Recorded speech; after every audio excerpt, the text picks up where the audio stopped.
ونذيرا وداعيا إلى الله بإذنه وسراجا منيرا فقد قال الله تعالى في كلامه المجيد والفرقان الحميد সকল জবান খুলে আমার সাথে পড়েন আউযু বিল্লাহি মিনাশ শাইতানির রাজীম বিসমিল্লাহির রাহমানির রাহিম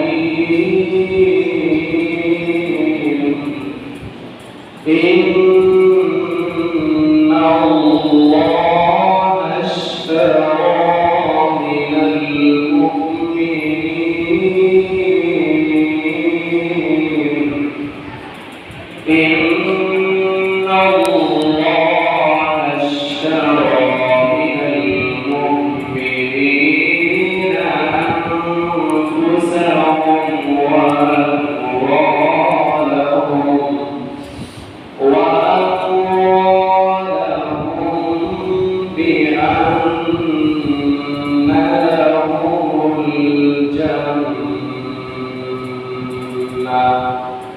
وقال النبي صلى الله عليه وسلم في حديث الشريف من بنى لله مسجدا بنى الله له بيتا في الجنة وقال الله تعالى في شان حبيبه ومحبوبه إن الله وملائكته يصلون على النبي يا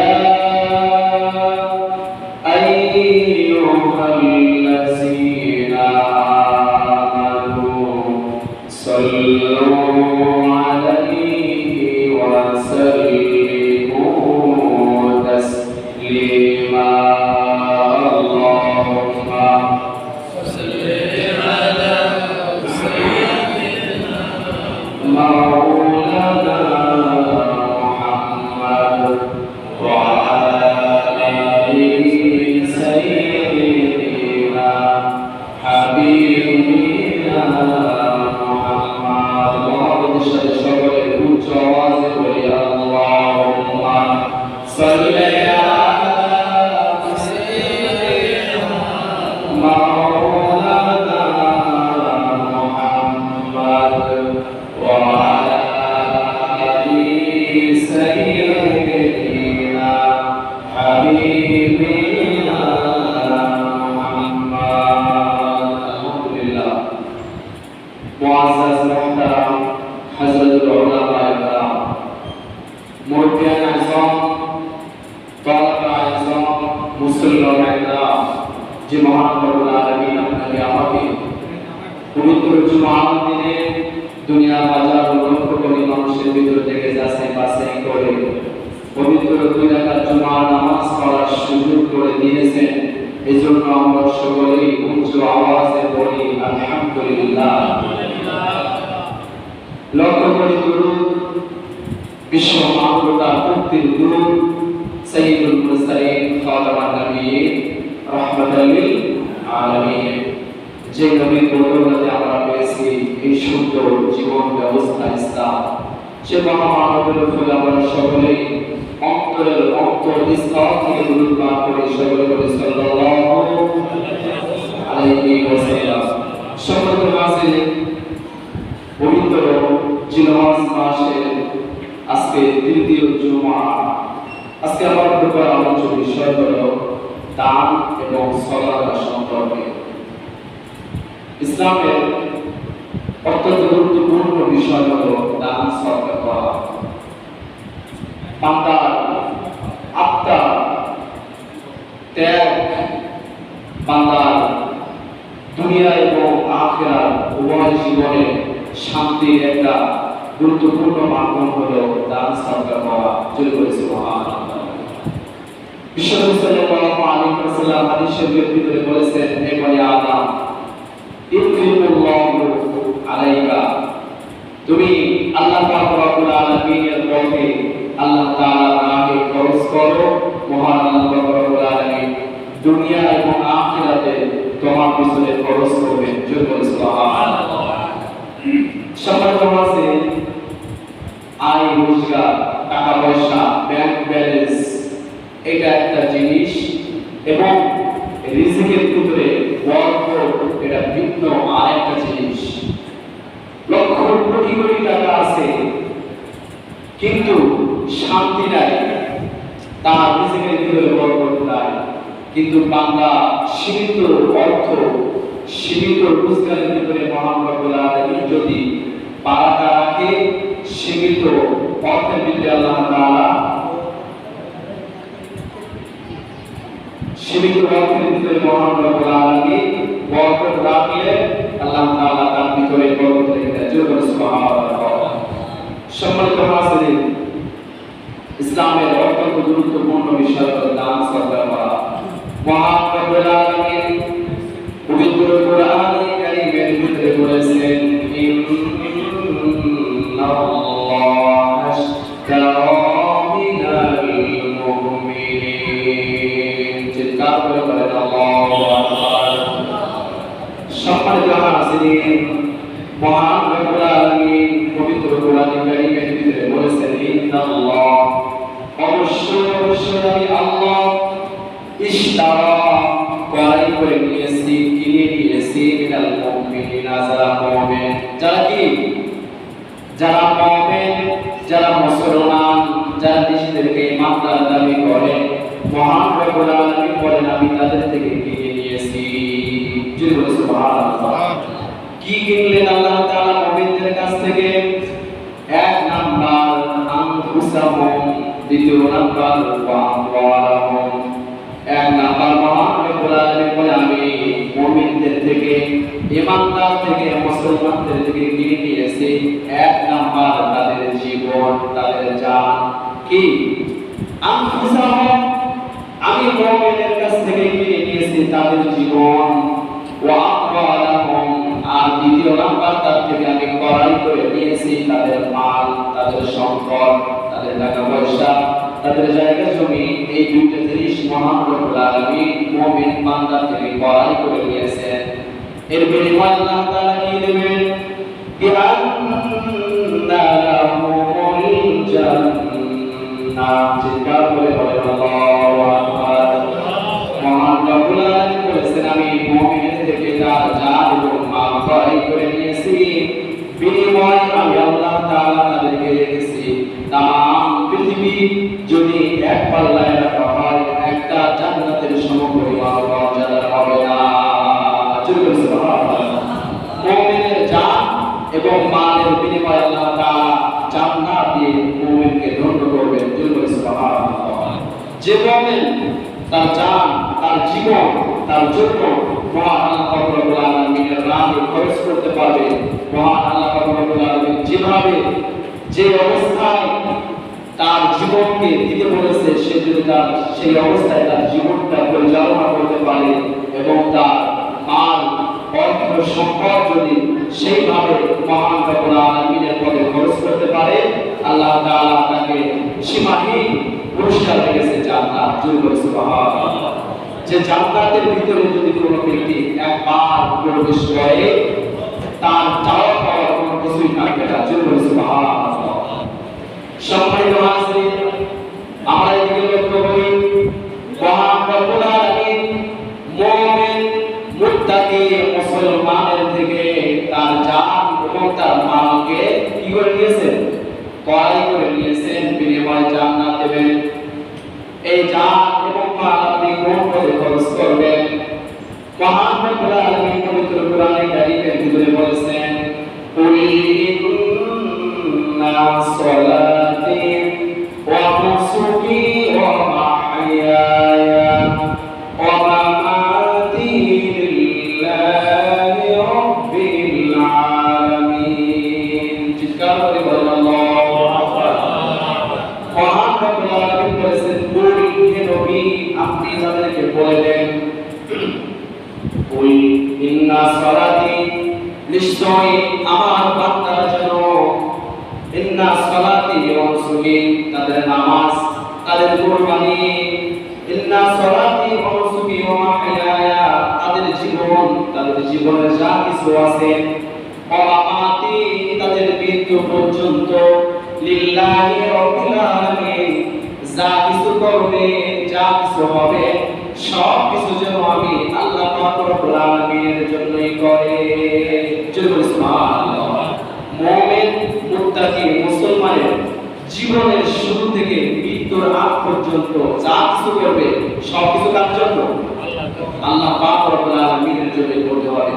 যদি এটা আল্লাহ তাআলার জন্যই হয় আল্লাহ তাআলা ওই মুমিনের জন্য রেখেছে সীমাহীন পুরস্কার জান্নাত। সুবহানাল্লাহ। সম্মানিত হাজিরিন, আল্লাহ পাক রব্বুল আলামিনের রাহে আল্লাহ পাক রব্বুল আলামিনের রাস্তায় খরচ করলে দুনিয়াতেও না আখিরাতেও কি না। আল্লাহ নবী বলেছেন হে বনি আদম ইউনফিকুল্লাহু আলাইকা, তুমি আল্লাহ পাক রব্বুল আলামিনের রাস্তায় খরচ করো, আল্লাহ পাক রব্বুল আলামিন দুনিয়া এবং আখিরাত উভয় জগতে তোমার উপরে রহমত করবেন। সুবহানাল্লাহ। সম্মানিত হাজিরিন, আল্লাহ নবী একদিন তার নিজের চাদর বিছিয়ে দিলেন জমিনের উপরে, আর বললেন আমার সাহাবীরা রোমানদের বিরুদ্ধে যুদ্ধ হবে, তোমরা এই যুদ্ধের জন্য কে কি দান করতে চাও আমার চাদরের উপরে দান করো। হাদিস শরীফের ভিতরে এসেছে মহিলারা তাদের স্বর্ণের অলংকার শরীর থেকে খুলে রাসূলুল্লাহ সাল্লাল্লাহু আলাইহি ওয়াসাল্লামের চাদরের উপরে রাখতে লাগলেন। একজন সাহাবী একভাবে তাদের দানের বর্ণনা দিতে লাগলেন। আল্লাহর নবী বিশ্বনবী মুহাম্মদ রাসূলুল্লাহ সাল্লাল্লাহু আলাইহি ওয়াসাল্লাম বললেন আমার সাহাবীরা আমি জানতে চাই আমার হযরত ওমর আল্লাহর রাস্তায় কি দান করেছিল। সাইয়েদনা হযরত ওমর ফারুক রাদিয়াল্লাহু তাআলা আনহু দাঁড়িয়ে গেলেন, ইয়া নবিয়াল্লাহ ইয়া হাবিবাল্লাহ, আল্লাহর রাস্তায় আমি দান করেছি।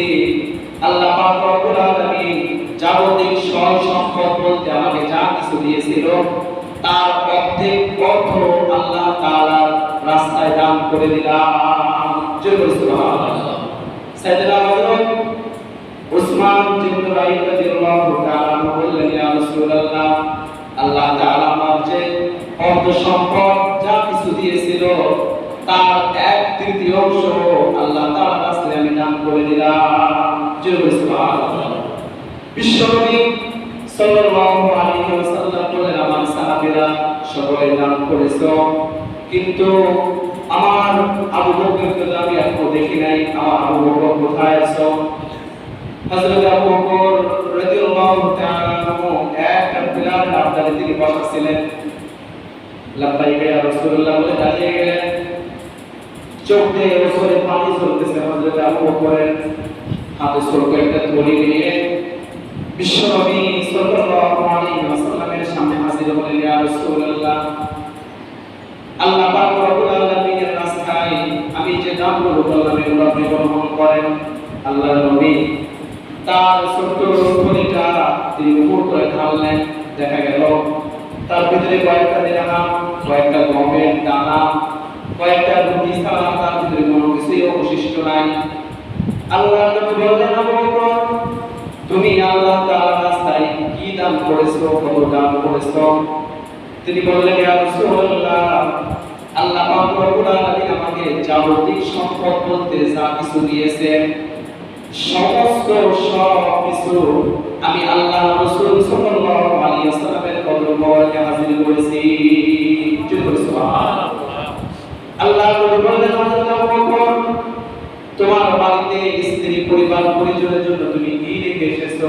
তিনি বললেন, ইয়া রাসূলুল্লাহ, আমার বাড়িতে যাবতীয় সয় সম্পত্তি বলতে কোনো কিছুই নাই, তবে আমার বাড়িতে আল্লাহ এবং আল্লাহ রাসূলকে রেখে এসেছি। তাদের কানে বড় না যা কিছু ছিল সব কিছু তিনি আল্লাহ তাআলার রাস্তায় দান করলেন। সুবহানাল্লাহ। সমস্ত সাহাবীরা দান করলো। একজন সাহাবী যুবক তিনি দাঁড়িয়ে গেলেন, ইয়া রাসূলুল্লাহ, সাল্লাল্লাহু আলাইহি ওয়াসাল্লাম, আল্লাহ তাআলার রাস্তায় দান করার মতো আমার কোনো কিছুই নাই, আমার জাগতিক সম্পদ বলতে কোনো কিছুই নাই। আমি ইসলাম কবুল করতে গিয়ে আমার যা কিছু ছিল সব কিছু আমি হারিয়েছি। হযরত আব্দুল্লাহ যুলফিকারী রাদিয়াল্লাহু তাআলা তিনি তার জীবনের শিশু অবস্থায় তার পিতাকে হারিয়েছেন। আপন চাচার কাছে লালিত পালিত হলেন। চাচা কোনদিন বাবার অভাব তাকে বুঝতে দেয় নাই। আল্লাহর নবী যখন মক্কা থেকে মদিনায় হিজরত করলেন, এই আব্দুল উজ্জা রাসূলুল্লাহ সাল্লাল্লাহু আলাইহি ওয়াসাল্লামের কথা শুনে ভালো লাগলো। চাচাকে বললেন, চাচা মুহাম্মদ রাসূলুল্লাহকে দেখে তো আমার অনেক ভালো লাগলো, আমার মনে চাই ইসলাম কবুল করব, আপনার অভিমত কি? চাচা বলছে, যদি তুমি মুহাম্মাদের হাতে কালেমা পড়ো, আমি তোমার জাগতিক সয় সম্পত্তি বলতে যা কিছু দিয়েছি, তোমার বাবার আদর সহায় যা কিছু দিয়েছি, আমি সব কিছু তোমার থেকে ফেরাই নেব, কোনো কিছুই তোমার কাছে আমি রাখবো না। তিনি বললেন, চাচা যদি ইসলাম কবুল করতে গিয়ে যদি সব কিছু দেওয়া লাগে, আমি সব কিছু দিতে রাজি আছি। চাচার সামনে দাঁড়িয়ে বললেন, চাচা আপনি সাক্ষী থাকেন, আল্লাহ এবং আপনাকে সাক্ষী রেখে আমি পড়ে নিলাম, লা ইলাহা ইল্লাল্লাহু মুহাম্মাদুর রাসূলুল্লাহ সাল্লাল্লাহু আলাইহি ওয়াসাল্লাম। চাচা বললেন, তুমি কি জানো এর পরিণতি কি হবে? তিনি বললেন, পরিণতি কি? তিনি বললেন, তোমার যা কিছু দিয়েছি, তোমার নামে যে জায়গা লিখে দিলাম ওটা ফেরত দাও। তিনি বললেন, দিয়ে দিলাম। অর্থ সম্পদ যা কিছু দিয়েছি সবগুলো ফেরত দাও, ঘর বাড়ি দিয়ে দিলাম।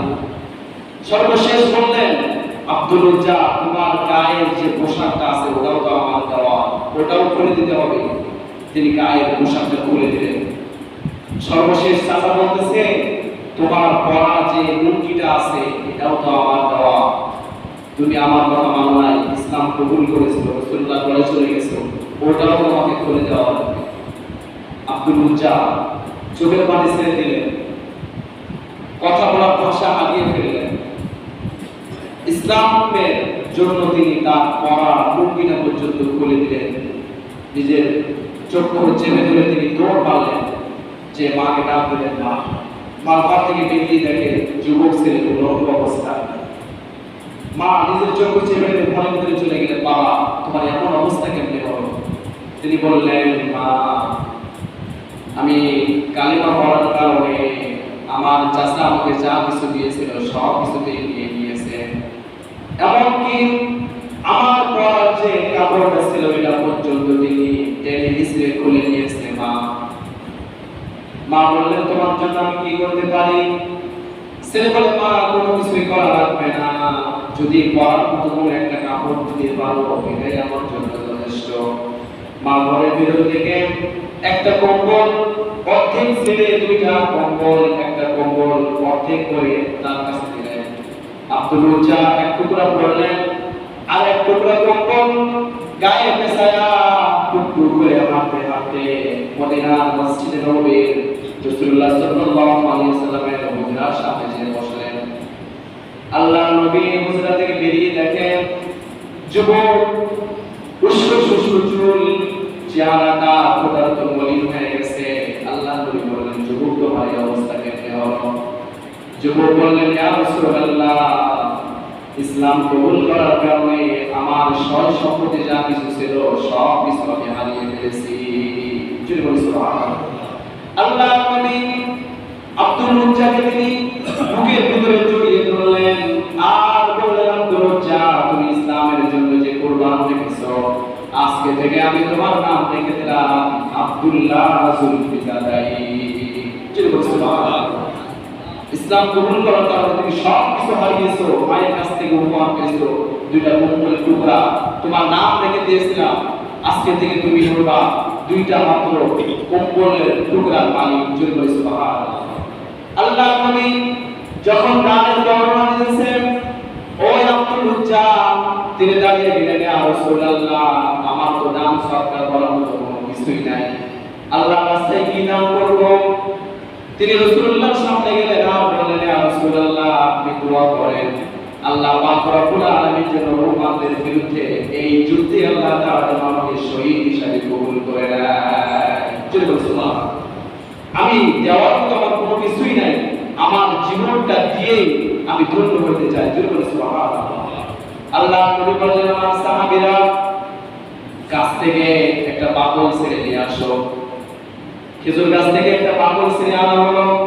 আল্লাহ নবী আব্দুল উজ্জার হাতে ফেলতে দিলেন আর বললেন, আজকে থেকে সমস্ত কাফেরদের জন্য আব্দুল্লাহ জুলফিজাদাইনের রক্ত হারাম হয়ে গেছে। সুবহানাল্লাহ। তিনি বললেন, ইয়া রাসূলুল্লাহ, আমি চাইলাম কি আর আপনি আমার জন্য কি করলেন? তিনি বললেন, আব্দুল উজ্জা, তুমি যে শহীদ হওয়ার জন্য যে তামান্না অর্জন করেছো, তুমি যদি জয়ে ঘরের শহীদ থেকে মারা যাও, মহান রব্বুল আলামিন তোমাকে শহীদ হিসাবে কবুল করে নেবে। সাহাবাদের দাম কেমন ছিল! একজন সাহাবী হযরত আব্দুল্লাহ আনসারী রাদিয়াল্লাহু তাআলা আনহু, তিনি ফজরের নামাজে সকলের শেষে মসজিদে ঢুকলেন। নামাজে সালাম ফিরানোর সাথে সাথে তিনি বাড়িতে দৌড় মারলেন। জোহরের নামাজে একই অবস্থা, আসরের নামাজে একই অবস্থা। এভাবে 2 দিন 5 দিন সাহাবীরা লক্ষ্য করলেন। সাহাবীরা রাসূলুল্লাহর কাছে নালিশ করলেন, ইয়া রাসূলুল্লাহ, আপনার উপর সাহাবী সে মসজিদে সবার শেষে ঢোকে, সবার আগে মসজিদ থেকে বেরিয়ে যায়, এটা তো মুনাফিকের লক্ষণ। আল্লাহ নবী কয়েকজন সাহাবীকে নিয়ে তার বাড়িতে চলে গেলেন। আল্লাহ নবী যে বললেন, আব্দুল্লাহ, তুমি কোথায় আছো? আমি আল্লাহ নবী তোমার বাড়িতে এসেছি, তুমি কোথায় আছো? আল্লাহ নবী ডাক দেয়, আব্দুল্লাহ ঘর থেকে বের হয় না। আল্লাহ নবীর কথা জবাব দিলেন না। তিনটা সালাম দিলেন, আল্লাহ নবী কোন সালামের উত্তর দিলেন না। সর্বশেষ তড়িঘড়ি করে ঘর থেকে বেরিয়ে আসলেন। ইয়া আবাইকা ইয়া রাসূলুল্লাহ, আল্লাহ নবী বললেন, আমি তোমার বাড়িতে এসেছি, তুমি আমাকে মূল্যায়ন করলে না। যুবক বলে, ইয়া রাসূলুল্লাহ, আল্লাহ পাক রব্বুল আলামিন আমাকে সয় সম্পত্তি বলতে কোনো কিছুই দেন নাই।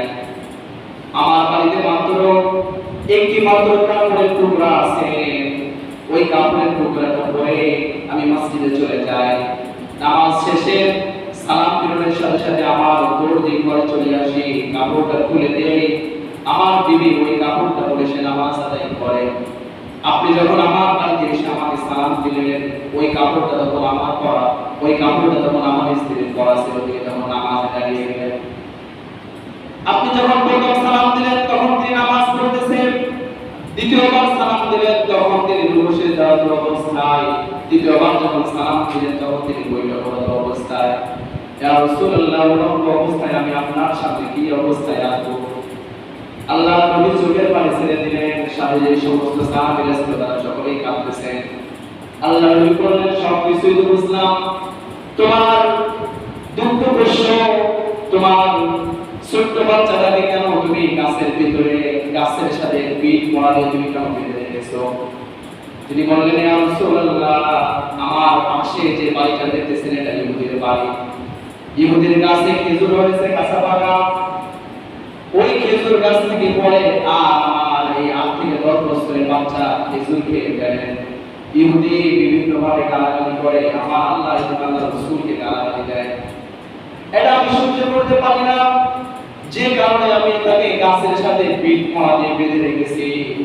আল্লাহর নবী বললেন, এটা তুমি কেমন করবা ইসলামের জন্য, যে আল্লাহ এবং আল্লাহর নবীর গালাগালি তুমি সহ্য করলে না? আল্লাহ নবী বলেন, আমার সাহাবীরা কে আসো এই খেজুর গাছটা খড়াই করে দিবে, আমি তার জন্য জান্নাতের ভিতরে একটা খেজুর গাছের জিম্মাদার হয়ে গেলাম। একজন সাহাবী যে বললেন ইহুদিকে, ভাই ইহুদি, তোমার ওই খেজুর গাছটা যদি আমাকে দাও, এই একটা খেজুর গাছের বিনিময়ে আমি তোমাকে 2টা খেজুর গাছ দেব। তিনি বললেন, এটা বিক্রয় করব না। আরেকজন সাহাবী বললেন, একটা খেজুর গাছের বিনিময়ে আমি তোমাকে 10টা খেজুর গাছ দেব। তিনি বললেন, না, বিক্রয় করব না। আরেকজন সাহাবী বাগান বাড়ি, শত শত গাছ, খেজুর গাছের বাড়ি, সাথে বাগান বাড়ি, বড় একটা জায়গা। তিনি এসে বললেন, ভাই ইহুদি, যে কোনো মূল্যে তোমার এই একটা খেজুর গাছ আমার কাছে বিক্রয় করতে হবে। প্রয়োজনে আমার যে বাগান বাড়ি যা কিছু আছে সব কিছু আমি তোমার নামে লিখে দেব। ইহুদি সর্বশেষ বললেন, একটা খেজুর গাছের বিনিময়ে যদি এত কিছু পেয়ে যায়। ইহুদি একটা খেজুর গাছের বিনিময়ে ওই সমস্ত সয় সম্পত্তি সব কিছু লিখে নিল। আল্লাহ নবী বললেন, আমার সাহাবীরা তোমরা সাক্ষী থাকো, আল্লাহ পাক রব্বুল আলামিন নিজে এই সাহাবীর জন্য জান্নাতের ভিতরে শত শত খেজুর গাছের মালিক তাকে বানিয়ে দিয়েছে। ইসলামের জন্য কি কি কুরবান তারা দিয়েছে, আর আমরা কি করব? আল্লাহ পাক রব্বুল আলামিন বলেছেন, ইন্নাল্লাহা আশতারা মিনাল মুমিনিনা আনফুসাহুম ওয়া আমওয়ালাহুম, আমি মুমিনের কাছ থেকে কিনে নিয়েছি তাদের জীবন এবং তাদের মাল। এই দুইটা বিনিময়ে আল্লাহ তাআলা মুমিনের থেকে জান্নাতকে বড়াই করে দিয়েছে। আমরা আসলে সব কিছু করতে রাজি, কিন্তু আল্লাহ তাআলা রাস্তায় দান করতে আমরা রাজি না। এক লোক মাথায় করে রুটি হালুয়া নিয়ে যাচ্ছে, একটা কুকুর, ক্ষুধার্ত কুকুর জিহ্বা বের হয়ে গেছে, কুকুরটা দেখে লোকটা কাঁদতেছে। আরেকটা লোক বলে, তুমি কাঁদো না ভাই? তিনি বললেন, ভাই আমি কাঁদতেছি ক্ষুধার্ত কুকুরটা দেখে, তার ক্ষুধার কারণে তার জিহ্বাটা পর্যন্ত বের হয়ে গেছে, এটা আমাকে খুব কষ্ট হচ্ছে, জন্য আমি কাঁদতেছি। তিনি বললেন, ভাই কাঁদার কি আছে, কাঁদার কোনো দরকার নাই, তোমার মাথার উপরে যে খাবার আছে এই খাবারটা দিলে তো কুকুরের ক্ষুধা মিটে যায়। তিনি বললেন, আমি যে কাঁদতেছি এটার জন্য আমার কোনো খরচ হচ্ছে না, আমি যদি হালুয়া রুটিটাকে দিয়ে দিই এটার জন্য আমার খরচ হবে। আমরা যারা মুসলমানরা এরকম মানুষের কষ্ট দেখলে কাঁদি, কিন্তু কি করলে কষ্টটা লাঘব হবে এটা আমরা করতে চাই না। কথা বলে ঠিক কিনা? আল্লাহ রব্বুল আলামিনের রাস্তায় আপনি যতটুকু দান করবেন, মহান রব্বুল আলামিন তার থেকে আপনাকে 70 গুণ পর্যন্ত বৃদ্ধি করে দেবেন। যদি বলি সুবহানাল্লাহ। হযরত আলী রাদিয়াল্লাহু তাআলা আনহু বাড়িতে 3 দিন ঘরে কোনো খাবারের ব্যালেন্স হলো না, কোনো খাবারের ব্যবস্থা হলো না, 3 দিন পর্যন্ত তারা না খেয়ে আছে।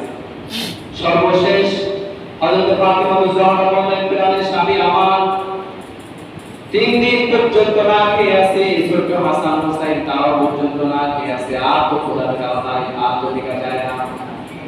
আমাদের বিবাহের সময় আল্লাহর নবী যে আমাকে একটা চাদর দিয়েছিলেন হাদিয়া হিসাবে, আপনি এই চাদরটা বাজারে নিয়ে যান, চাদরটা বিক্রয় করে যে অর্থ হয় সেটা দিয়ে আপনি খাবার কিনে নিয়ে আসেন। হযরত আলী রাদিয়াল্লাহু তাআলা আনহু চাদরটা নিয়ে বাজারে গেলেন, আর বললেন, আল্লাহর নবীর সাহাবীরা যে চাদরটা দেখতে পাও এই চাদরটা আল্লাহর নবী তার, আল্লাহর নবী তার মেয়েকে হাদিয়া দিয়েছিল, এই চাদরটা বিক্রয় হবে, কে কিনতে চাও? একজন সাহাবী বললেন, আমি 1 দিরহাম দিয়ে কিনতে চাই। আরেকজন সাহাবী বললেন, আমি 2 দিরহাম দিয়ে কিনতে চাই। আরেকজন সাহাবী বললেন, আমি সর্বশেষ 6 দিরহাম দিয়ে আমি তোমার চাদরটা কিনে নিতে চাই। তিনি 6 দিরহাম দিয়ে চাদরটা বিক্রয় করে দিলেন। চাদরটা বিক্রয় করে দেওয়ার সাথে সাথে এক ক্ষুধার্ত ব্যক্তি হযরত আলী রাদিয়াল্লাহু তাআলা আনহুর সামনে আসলেন আর বললেন, ভাই আমি 10 দিন পর্যন্ত কোনো কিছুই খাই না, ক্ষুধার কারণে আমি খেতে পারছি না, আমার অনেক কষ্ট হচ্ছে, যদি আমাকে কোনো কিছু খাইতে দাও। তিনি তার হাতে যে 6 দিরহাম ছিল 6 দিরহাম ধরে একবার তাকে দান করে দিলেন। জোরে বলি সুবহানাল্লাহ। আপনি আর কি করবেন? নিজে খাওয়া পাই না, আমার কাছে আছে। সম্মানিত হাজিরিন, দান করে দিয়ে তিনি বাড়ি থেকে রওনা করলেন। এমন একটা অবস্থা, বাড়িতে 3 দিন পর্যন্ত হাসান হুসাইন না খেয়ে আছে। ছোট্ট হাসান হুসাইন তাদের ক্ষুধার্ত চেহারা বাবা সহ্য করতে পারছে না, মা তার সর্বশেষ সম্পদটা পর্যন্ত বিক্রয় করে দিল, এটার টাকা পর্যন্ত তিনি দান করে দিলেন। এই অবস্থায় তিনি বাড়িতে কিভাবে যাবেন? বাড়িতে যাচ্ছেন, এমন সময় এক উট বিক্রেতা হযরত আলীর সামনে আসলেন আর বললেন, হযরত আলী আমি এই উটটা তোমার কাছে 100 দিরহামের বিনিময়ে বিক্রয় করতে চাই, তুমি কি কিনবে নাকি? হযরত আলী তিনি ছিলেন একজন ব্যবসায়ী, তিনি উটটা দেখে তিনি একটা অনুমান করলেন, উটটা তিনি যদি ক্রয় করেন সর্বনিম্ন 70 গুণ পর্যন্ত লাভবান উটটা বিক্রয় করা যাবে। তিনি খুশি হয়ে গেলেন, বললেন, দাও, যদি 100 দিরহামের বিনিময়ে উটটা আমাকে বিক্রয় করতে চাও আমি কিনে নেব। তিনি 100 দিরহামের বিনিময়ে উটটা ক্রয় করলেন, বাজারে নিয়ে গেলেন, নিয়ে বললেন উটটা বিক্রয় হবে। যাওয়ার সাথে সাথে আরেকজন ক্রেতা আসলেন, এসে বললেন, হযরত আলী, আমি তোমার উটটা ক্রয় করতে চাই, কত টাকা বিক্রয় করবে? তিনি বললেন, কত টাকা আমি বলতে পারবো না, তুমি কত টাকা ক্রয় করতে চাও? তিনি বললেন, হযরত আলী, তুমি যদি উটটা আমার কাছে বিক্রয় করো, এই উটের বিনিময়ে আমি তোমাকে 70 গুণ পর্যন্ত বৃদ্ধি করে দিয়ে 7000 দিরহাম আমি তোমাকে দিয়ে উটটা ক্রয় করব। সুবহানাল্লাহ। তিনি 7000 দিরহামের বিনিময়ে উটটা বিক্রয় করে দিলেন এবং ওই 100 দিরহাম তাকে ফেরত দিলেন। দিয়ে বাড়ি থেকে রওনা করলেন। টাকা পয়সা দিয়ে তিনি উন্নত মানের খাবার কিনে বাড়ি থেকে নিয়ে গেলেন। হযরত ফাতেমা বললেন, একটা চাদর কত টাকা বিক্রয় হবে? সর্বোচ্চ 5 থেকে 6 টাকা বা 7 টাকা। আপনি এত টাকা পয়সা কোথায় পেলেন? কোনো জবাব নাই। এত টাকা পয়সা আপনি কোথায় পেলেন? তিনি বললেন যে এই ঘটনা হয়েছে। হযরত ফাতেমা বললেন, এটাকে আমাদের জন্য খাওয়া জায়েজ হবে? ওই টাকা সহ সমস্ত মাল সামানগুলো নিয়ে আল্লাহর নবীর কাছে নিয়ে গেলেন আর বললেন, ইয়া রাসূলুল্লাহ, এই ঘটনাগুলো আমাদের উপরে ঘটেছে। আল্লাহর নবী বললেন, হযরত আলী, তুমি যে আল্লাহ পাক রব্বুল আলামিনের রাস্তায় 7 দিরহাম তুমি দান করেছিলে, মহান রব্বুল আলামিন ওই 7 দিরহাম তোমার জন্য 7000 দিরহাম পর্যন্ত বৃদ্ধি করে দিয়েছে। আপনি আল্লাহ তাআলার রাস্তায় 1 টাকা দান করবেন, মহান আল্লাহ তাআলা আপনার রাস্তায় আপনার পিছনে 7 থেকে 70 থেকে 700 গুণ পর্যন্ত খরচ করবে। সুবহানাল্লাহ। পবিত্র কোরআনে কারিমে মহান রব্বুল আলামিন বলেছেন, ওয়াসাল্লাযীনা ইউনফিকুনা আমওয়ালাহুম, যারা আল্লাহ পাক রব্বুল আলামিনের রাস্তায় খরচ করে, যারা আল্লাহ পাক রব্বুল আলামিনের রাস্তায় খরচ করে, তাদের মিসালটা এরকম, আনফুসাহুম ওয়া আমওয়ালাহুম, ওয়াসাল্লাযীনা ইউনফিকুনা আমওয়ালাহুম ইবতিগাআ মারদাতিল্লাহ ওয়া তাসবীতান মিন আনফুসিহিম কামাসালি হাববাতিন আমবাতাত সাবআ সানাবিলা ফি কুল্লি সুনবুলাতিন মিআতু হাব্বা। আল্লাহ তাআলা তার ওই 1 টাকা দামকে 7 থেকে 70 থেকে 700 গুণ পর্যন্ত বৃদ্ধি করে দেয়। জয় বলে সুবহানাল্লাহ। দুনিয়া এবং আখিরাত উভয় জগতে লাভ আছে। আপনি আল্লাহ তাআলার রাস্তায় যদি দুনিয়াতে 1 টাকা দান করতে পারেন, আল্লাহ তাআলা দুনিয়াতে আপনার পিছনে খরচ করবে এবং আখিরাতে আল্লাহ তাআলা ওই দানটাকে বহুত পাহাড় সমপরিমাণ ভারী করে আপনার আমলনামায় দিয়ে ধন্য করবে। জয় বলে সুবহানাল্লাহ। হাদিস শরীফের ভিতরে এসেছে, মিশকাত শরীফের হাদিস, বিশ্বনবী সাল্লাল্লাহু আলাইহি ওয়াসাল্লাম বলেছেন, বনি আদম যখন তার পবিত্র রক্ত সম্পদ থেকে আল্লাহ পাক রব্বুল আলামিনের রাস্তায় 1 দিরহাম পরিমাণ অর্থ আল্লাহ তাআলার রাস্তায় খরচ করে, আল্লাহ পাক রব্বুল আলামিন ওইটা ডান হাত দ্বারা কবুল করেন। কোন হাত দ্বারা? ডান হাত দ্বারা, বরকতের হাত দ্বারা কবুল করেন। এবং বিশ্বনবী উদাহরণ দিয়েছেন যে যেভাবে তোমরা কোনো একটা উটের ছানা ক্রয় করো, ওই উটের ছানাকে তোমরা লালন পালন করো, সেটা এক সময় বড় হয়ে যায়, তার থেকে আবার উট বের হয়, তার থেকে আবার উট হয়, এভাবে বিশাল একটা উটের পাল তৈরি হয়ে যায়। মহান রব্বুল আলামিন তোমার ওই 1 দিরহাম ডান হাত দ্বারা কবুল করেন এবং ওই 1 টাকা দিয়ে লালন পালন করতে থাকেন। কিয়ামত পর্যন্ত আল্লাহ তাআলা ওই টাকাটা চক্রবৃদ্ধি হারে বাড়াইতে থাকেন। কাল কিয়ামতের ময়দানে বনি আদম যখন জাহান্নামে হয়ে যায়, মহান রব্বুল আলামিন তার সীমিত অর্থ পাহাড় সমপরিমাণ ভারী করে তার আমলনামায় দিয়ে দেয়। সুবহানাল্লাহ। বনি আদম বলে, আল্লাহ তাআলা, এতগুলো অর্থ সম্পদ কখনো তোমার রাস্তায় আমি খরচ করি নাই। আল্লাহ পাক রব্বুল আলামিন বলেন, বনি আদম, তুমি যে আমার রাস্তায় খরচ করেছিলে, আমি আল্লাহ পাক রব্বুল আলামিন তোমার 1 টাকা আমি এই কিয়ামতের ময়দানে উহুদ পাহাড় থেকে আমি তোমাকে ভারী করে দিলাম। জয় সুবহানাল্লাহ। সম্মানিত হাজিরিন, এই জন্য আপনি দান সদকা করবেন। দান সদকা করলে যে লাভ আছে, সবথেকে গুরুত্বপূর্ণ যে লাভ, সেটা হলো আপনার উপরে কোনো বালা মুসিবত আসবে না। জয় সুবহানাল্লাহ। যে দান করে তার উপরে কি থাকে না? কোনো বালা মুসিবত থাকে না, সে বিপদের ভিতরে থাকে না। আপনি যদি কোনো বিপদের ভিতরে থাকেন, আপনি আল্লাহ রব্বুল আলামিনের রাস্তায় দান করেন, আল্লাহ তাআলা আপনার পাহাড় সমপরিমাণ বিপদ থেকে আল্লাহ তাআলা আপনাকে রক্ষা করবে। জয় সুবহানাল্লাহ। সম্মানিত হাজিরিন, দান করার মতো পৃথিবীর সর্বশ্রেষ্ঠ জায়গা হলো আল্লাহর রাস্তা, মসজিদ। জয় সুবহানাল্লাহ। মসজিদ দান করার মতো একটা উপযোগী জায়গা। আল্লাহর নবী হাদিস শরীফের ভিতরে বলেছেন, মান বানা লিল্লাহি মসজিদান বানাল্লাহু লাহু বাইতান ফিল জান্নাহ। যদি কোনো ব্যক্তি দুনিয়ায় আল্লাহ পাক রব্বুল আলামিনের জন্য একটা মসজিদ ঘর নির্মাণ করে বানাল্লাহু লাহু, আল্লাহ তার জন্য বানিয়ে রাখেন বাইতাল ফিল জান্নাহ, জান্নাতের ভিতরে ওই বান্দার জন্য আল্লাহ তার একটা ঘর নির্মাণ করে। চলুন সুবহানাল্লাহ, সকলে বলি সুবহানাল্লাহ। সম্মানিত হাজিরিন, দুনিয়াতে আপনি আল্লাহ পাক রব্বুল আলামিনের জন্য একটা মসজিদ ঘর নির্মাণ করবেন, আল্লাহ পাক রব্বুল আলামিন আপনার জন্য জান্নাতের ভিতরে ঘর নির্মাণ করবেন। যদি বলি সুবহানাল্লাহ।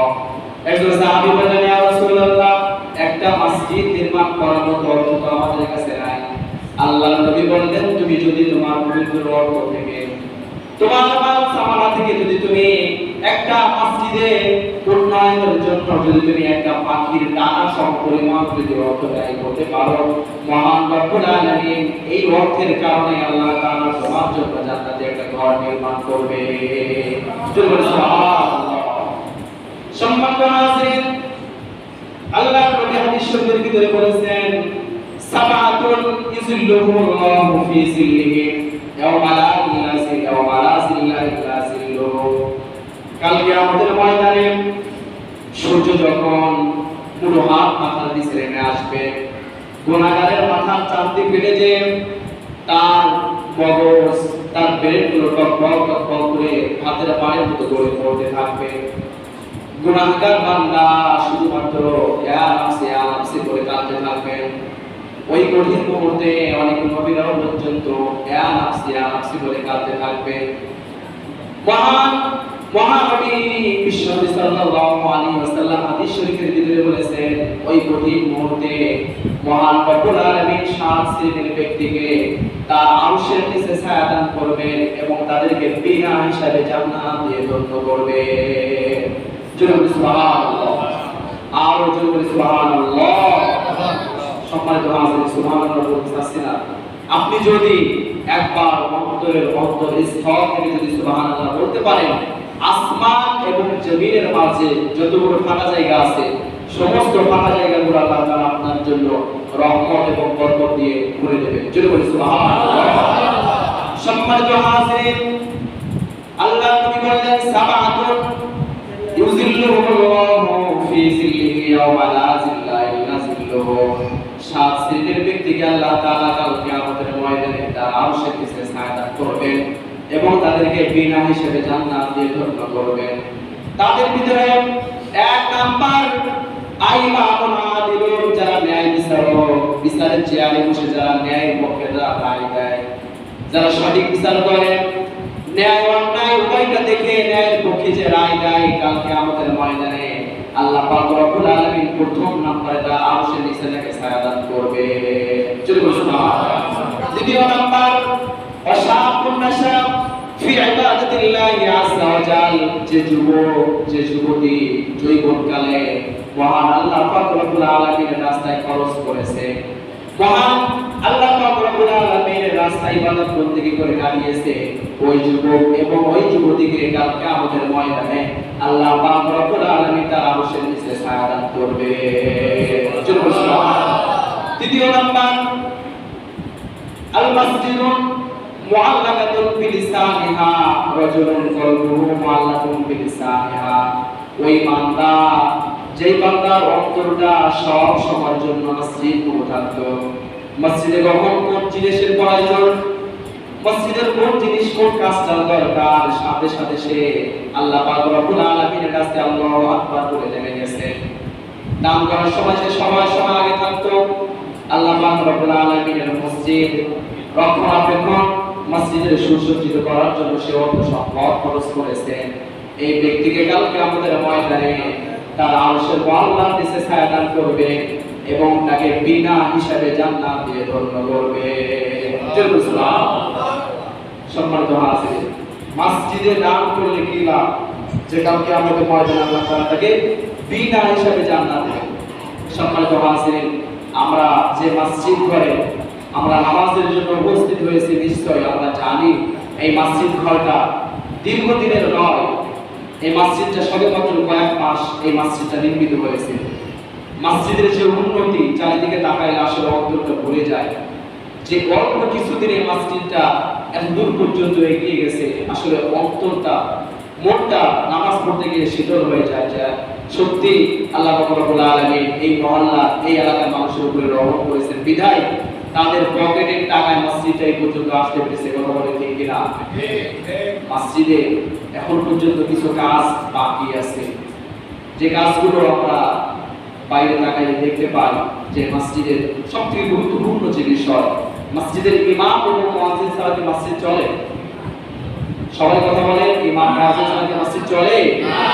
ইমাম এবং মুয়াজ্জিন সাহেবের কোয়ার্টারের জন্য যে কাজটা, এই কাজটা দীর্ঘদিন পড়ে আছে, সে মসজিদের শুরু থেকে পর্যন্ত পড়ে আছে।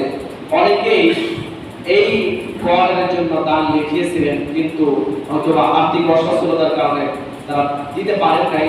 আপনারা দ্রুততার সাথে এই অর্থটা পরিশোধ করবেন এবং আজকে জুমার দিনে আমরা প্রত্যেকে ওয়াদা করব যে ইমাম এবং মুয়াজ্জিন সাহেবের যে কোয়ার্টারটা যতদিন পর্যন্ত না হবে, যে অর্থ সম্পাদনের প্রয়োজন, আমরা সকলে মন খুলে দান করতে রাজি আছি ইনশাআল্লাহ। আমিন। আমাদেরকে কবুল করুন, সকলে বলে আমিন। আপনি আল্লাহ তাআলার রাস্তায় খরচ করবেন, মসজিদের পিছনে খরচ করবেন।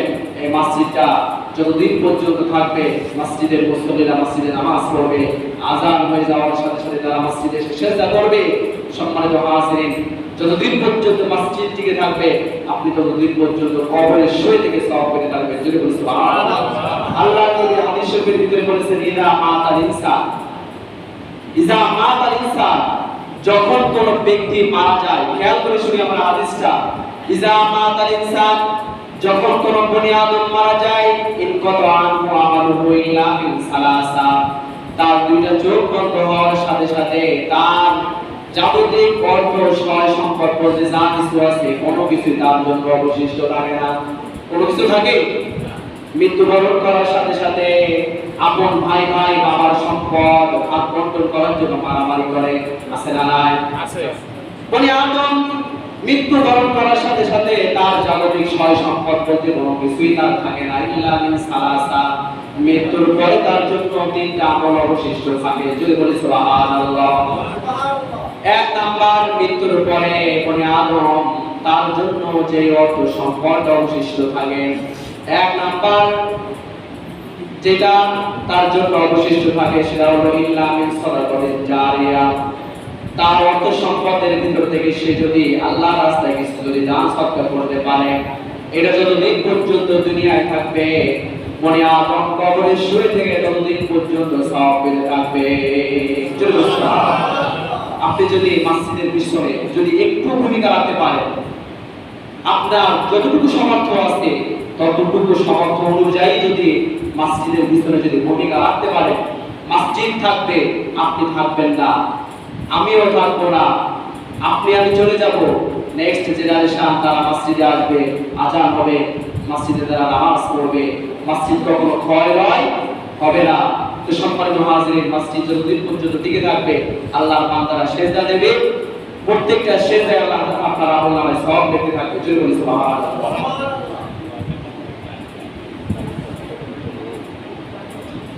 সম্মানিত হাজিরিন, দেখেন একটা বাস্তব কথা বলবো, আপনি আপনার নিজের নামটা আপনার ভালো মনে আছে।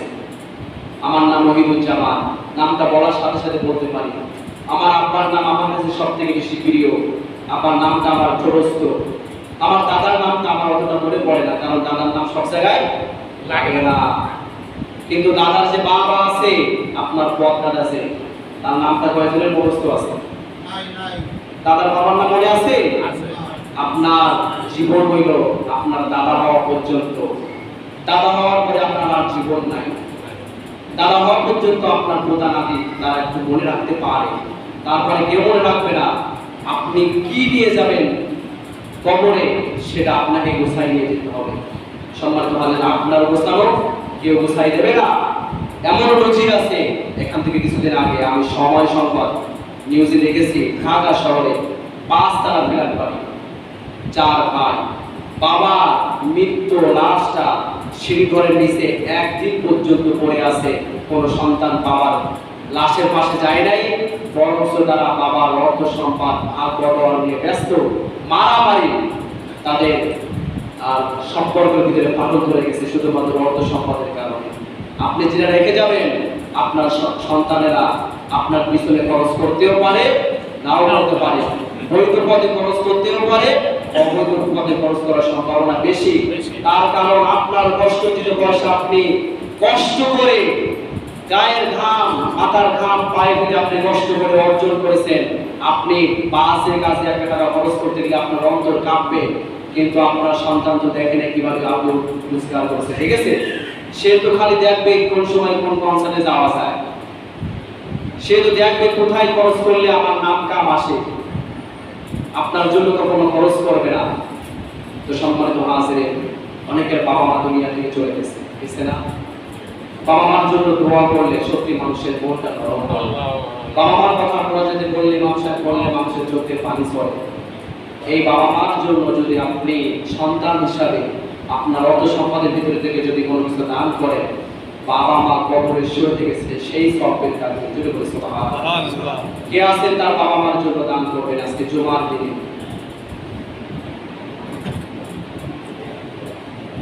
মানুষের কি পরিপূর্ণতা আছে?